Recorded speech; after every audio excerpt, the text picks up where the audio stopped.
Deer season's right around the corner, and if you haven't checked all the boxes on your to-do list yet, don't worry. In this video, we're going to go over all kinds of different solutions that you can do between now and the opening day of deer season to prepare yourself for a successful fall. Mossy Oak Properties, where outdoorsmen find their favorite place. Well, it's September already. How did we fly? It was not that long ago we were freezing and chainsawing, Right. Doing all this work for what is about to come. That's right. Deer season, hunting season, it's right around the corner. If it hasn't come in your state already, it is knocking on the door.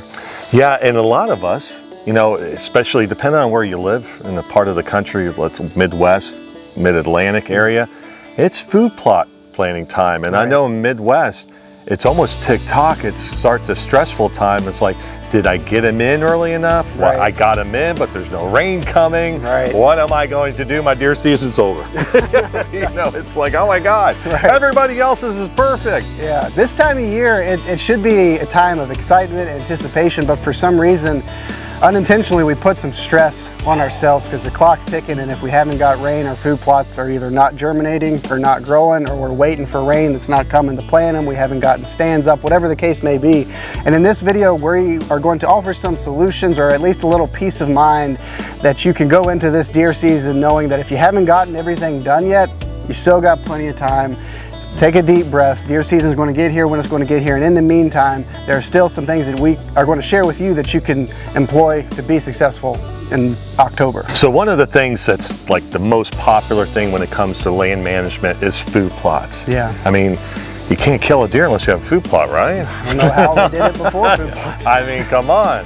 But no, food plots is usually the number one tool to a land manager to, you know, harvest deer, to attract deer. Right. And obviously weather, timing, finances, you know, lime and fertilizer, go look up how much that costs nowadays. Right. So there's all these factors in a short window of time that you have to get things done. Yeah, that's the thing. This time of year, there's such a short window that we try to capitalize on. But I know for me, I get stressed a little bit this time of year because I want to plant it during a certain window. And for me, the limiting factor is rain. If I plant a food plot and it doesn't rain, that food plot is not going to grow. I can take comfort in the fact that that's not something I can control. And also I can take comfort in the fact that I have a greater window than what I really am first thinking that I do. I know on my piece of property in Virginia, I have planted food plots as late as the first week of October with cereal grains. Yeah. And one thing that you could always go back to is that cereal grain. Right. We all would love the turnips, the radishes, just the brassica in general, the purple top turnip, the size of your head, and all this stuff, and all the stuff you see on TV and in magazines. It's like a lot of that is not luck by any stretch of the means. It's timing, weather, all this stuff. You know, those are the factors. Do not get caught up in it, especially for the people just getting started. For you veterans, yeah, you should know better.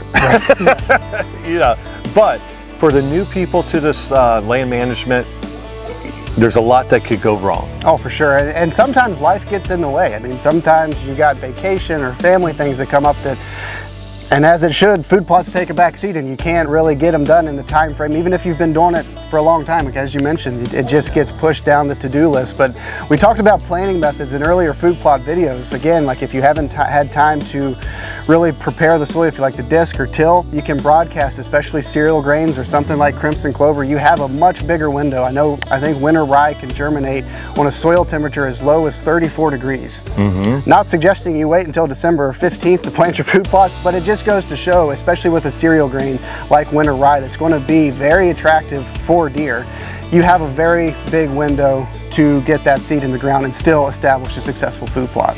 Yeah, and one thing as Cody was talking that kept on jumping in my mind is, you know, when you plant a food plot, you always should go the extra mile and do the proper steps. And that first proper step is a soil test. Right. You know, so that way you know what the pH is, how much lime, how much fertilizer, you know, and everything like when that falls into that program. But then there's reality. Exactly. By any stretch of the mean are we advocating you missing this step. But if you don't have the finances to get that 300 pounds per acre of blah triple 12, I'm just pulling that out, Right. or the pellet lime or a lime truck, you know, it's not make or break. Yeah. Your deer are still going to utilize that food plot. Will the food source there be the best that it possibly can be? No, but it's still going to be an attractant. You just, come September, or the spring, to follow up and catch up on it. Again, not advocating you missing that step, but it's not the end of the world, because this stuff is very expensive. That's right. And to transition into our next talking point, where it's not the end of the world, I know for me, I get so invested in deer really around maybe the 1st of July is when I get, like, the mind switches to deer seasons around the corner, and I start putting out cameras or going on deer drives looking for velvet bucks. And one thing we want to talk about is, if you haven't gotten a lot of mature bucks or big bucks on your trail camera or on your property during the summer going into deer season, again, don't stress. I know for me, I've learned the hard way. I used to get a lot of pictures of really nice bucks during the summer, and those bucks that I would have on my property during the summer would be 2 miles down the road for the fall. But new bucks would move in, and that just speaks to a deer's biology. They have a summer range and they have a fall and winter range, and oftentimes they shift for really no rhyme or reason. I feel like I got good habitat on my property that I house, and bucks call home during the summer, but come fall, they're out of here, but new bucks move in. So all that to say, if you don't have any big bucks on your camera this summer, here in the next few weeks, the next month and a half, as we get closer to October, and especially the rut, bucks will start covering more ground, and more bucks will show up on your cameras and use your property. Yeah, I have a lot of clients that panic, and I have a piece of property that goes along with what I just said, that I know in the beginning I was panicking because there was 0 bucks, not even a year and a half, or showing up on a 600-acre piece of property. Yeah. But all of a sudden, come end of October till the first week in December, it was buck-o-rama. Right. And then they leave. And then the client would say, well, how come we're not getting, when do you hunt these deer? Right there, that's the prime time. Yeah, we don't have pictures to show our friends and hey, at a party and like, hey, look at this. Right. We don't have any of that. But in all reality, what Cody said, do not stress out about it. It's something it's ticky-tack, but I tell you what, I find myself being guilty of that every now and then. Oh, for sure. It's human nature, especially as a deer hunter, and especially as much work as we put into our properties, managing habitat and working the land to create a wildlife or a whitetail paradise. You want bucks to call it home from January 1st to December 31st. But the big thing to remember is a deer's biology. A mature buck, his mind in the middle of the summer in that bean field or hay field is in a completely different place than it's going to be for him here in the next month or so leading into October and the rut. So if you haven't gotten a picture, or you don't have any big bucks on your property during the summer, don't fret. I promise once they start looking for does, cover more ground, they'll show up soon. So the next one that we would want to transition into, talking about this subject, kind of falls in line with the deer camera, and that is scouting. And for a lot of us, we do have the time to go out there and find, go out there and scout early season, etc. But how about for those that just purchased a piece of property, or you just got on a lease and all that stuff, and it's like, I don't want to go in there and mess things up for everybody else, or it's over, I can't go in and all this stuff. Nonsense. Right. You do, again, the main thing that we want to deliver in this video is you've got time. Take a deep breath. Don't feel like you've missed an opportunity or that you have to rush into anything. You have time. If you just bought a piece of property, or you had a busy summer and didn't get your scouting done, that's fine, because honestly, the scouting that you may have done during the summer really isn't going to be that applicable to your hunting success this fall. Food sources are changing. You can still have, this time of year, take a pair of binoculars and go out and scout out your oak trees, white oaks, red oaks, chestnuts.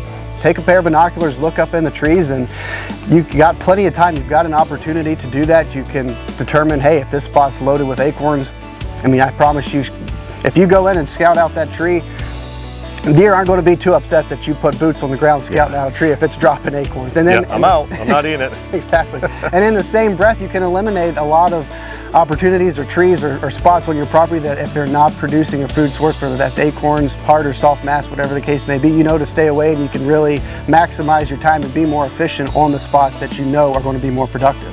Yeah, and a lot of, the really good bow hunters and deer hunters in general, throughout this country, they scout all year long. They are constantly changing with the environment, changing with the food source. So it's one of these things when, okay, it's September, deer season's at the end of the month, hypothetically speaking, I haven't done anything.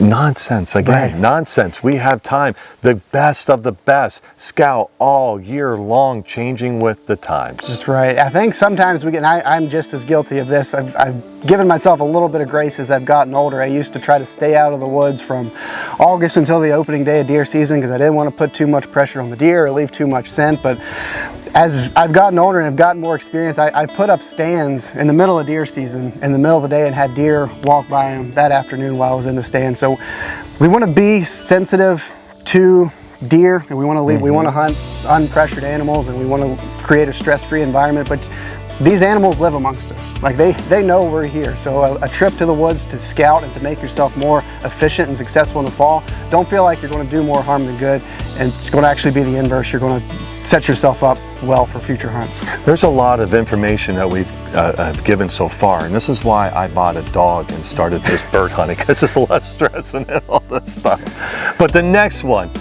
and this one will end on a really good note, and that is, and this is on a serious nature, safety. Right. Safety, safety, safety when we go out there.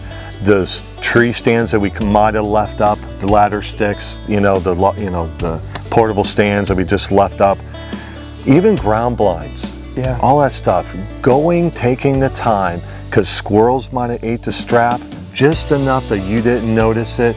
The tree grew a little bit. The tree stand might have there's so many things that could go wrong for you, that could set you back, either by the unfortunate or just think about your family, your friends, everybody in your life that, you not taking the time to take your time. Right. Use lifelines. These things you can make them yourself. They're on YouTube, or you could go buy them at the Cabela's, Bass Pro, any sporting goods store anymore has these lifelines. And I know when I started using it, I thought this is going to be the most inconvenient thing, and it is actually, I don't like hunting a tree stand without it anymore. Oh, I know. Right? I don't know how people hunt without lifelines or any type of safety harness system. If you don't want to make one yourself, they're $30. Yeah. A lifeline, 30 to 40, wherever you're buying from. The cost may vary. That's $40 worth your life, peace of mind for your family. Yeah. Absolutely. As Eric mentioned, check your straps, check your lifelines, check your blinds. No deer is worth injury or risking your life over. If you've got time to do anything, it's time to be safe. Yeah. The days of, those old Baker tree stands of my generation and even a little bit older of climbing, and there was this X magic spot that you did not stick your foot on a self-climber. Those days are over. Right. Those you fell and you expected to fall and you weren't a man until you fell out of it. But there's so much, even ground blinds. Yeah. Do you think, okay, I'm just climbing up a ladder? There's a lot of things. Check the bolts as you climb up for that first time. Clean those blinds out. There's going to be bees. There's going to be flies. There's going to be food that you left, over. There might be mice. Take the time to go through and do the preparation. Absolutely. I've actually fallen out of a 8-foot ground blind. It is not fun. I did a nesty plunge in the back. It was horrible. And it was all of not taking my time and thinking about what I was doing. Right. Yeah. And that's the main point we want you to take home from this video, is that you have time to take your time. Don't feel rushed. Remember, at the end of the day, hunting, this whole lifestyle, it's supposed to be fun, and it's just human nature to get in our own heads and to put deadlines or to get caught up in what other people are doing and to put a little bit of stress on ourselves or feel like we're behind. But at the end of the day, deer are still going to be out there. There are some things we just can't control, like weather with our food plots, or life getting in the way and us not getting our scouting or our stands hung when we feel like we should. And that's okay. You've got time. Number one thing for this lifestyle and this hunting season is just to enjoy yourself and have fun. Yeah, and just to echo what Cody said, because that was it, is to have fun. If social media starts stressing you out because you're not, keeping up, we tend to judge our accomplishments on somebody else, and that's not the case. Cody and I preach about that constantly. Do you. No one walks in your shoes other than you. And with that being said, you know what? One thing we've never asked for people, and I just thought of this, But have fun, be successful, and send those photos in. Send some clips, comment on the thing, like, hey, this is what we did this year. That's something that would be really cool to see people follow along with us and see your success, whether it's bird hunting, it's pollinators, it's butterflies, it's bees. I got bees from all this, and hopefully, 180 class whitetail. Yeah. Mossy Oak Properties, where outdoorsmen find their favorite place.